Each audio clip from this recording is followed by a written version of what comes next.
Les premiers camps en France sont ouverts par le gouvernement d'Alliadier sous la Troisième République, pour regrouper les réfugiés de la guerre civile espagnole selon le décret de loi du 12 novembre 1938, qui prévoit l'internement des étrangers indésirables.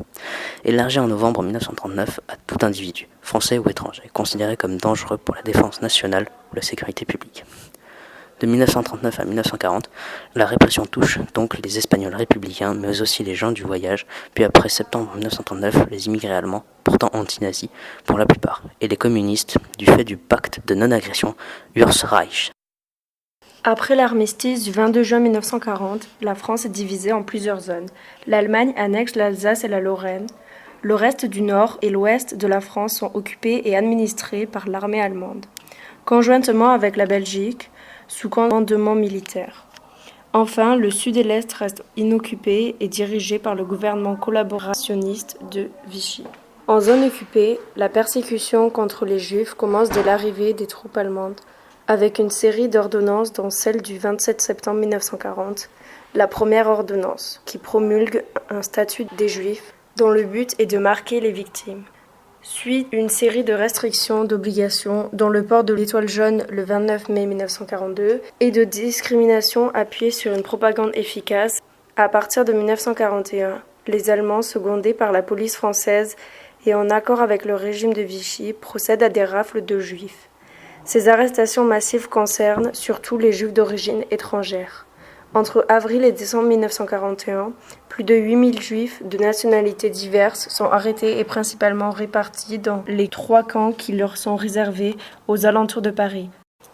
En zone non occupée, à l'automne 1940, le gouvernement de Vichy promulgue une législation anti-juive qui exclut les Juifs de la vie publique. Vichy obéit à une logique d'exclusion. On compte 50 000 personnes indésirables dans les camps d'internement en décembre 1940.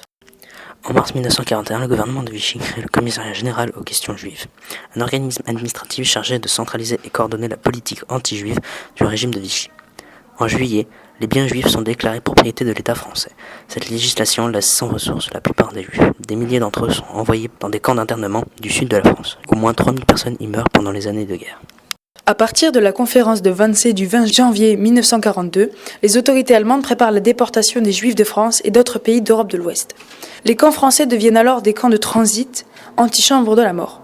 Un premier convoi de plus de 1000 Juifs quitte Compiègne pour Auschwitz, le 27 mars 1942. Les autorités allemandes et la police française procèdent à des rafles de Juifs en zone libre et en zone occupée tout au long de l'été 1942. Les 16 et 17 juillet, sous la direction de René Bousquet, secrétaire général de la police du régime de Vichy, 13 000 Juifs sont arrêtés et enfermés plusieurs jours, dans des conditions effroyables au Vélodrome d'hiver à Paris. Les convois déportent des familles entières vers Auschwitz-Birkenau, où elles sont en grande majorité gazées peu après leur arrivée. Les déportations continuent jusqu'à la fin de la guerre, le 31 juillet 1944. Le convoi 77 est le dernier grand convoi quittant Drancy pour Auschwitz, emportant 1321 hommes, femmes et enfants originaires de 35 pays différents, mais 700 d'entre eux étaient nés en France.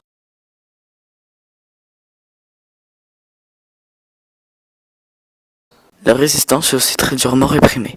La répression de la résistance en France est triple, menée à la fois et parfois conjointement par les forces de Vichy, par la Wehrmacht et par les services de police allemands, Gestapo et SS. Pour Vichy, la résistance trouble l'ordre public.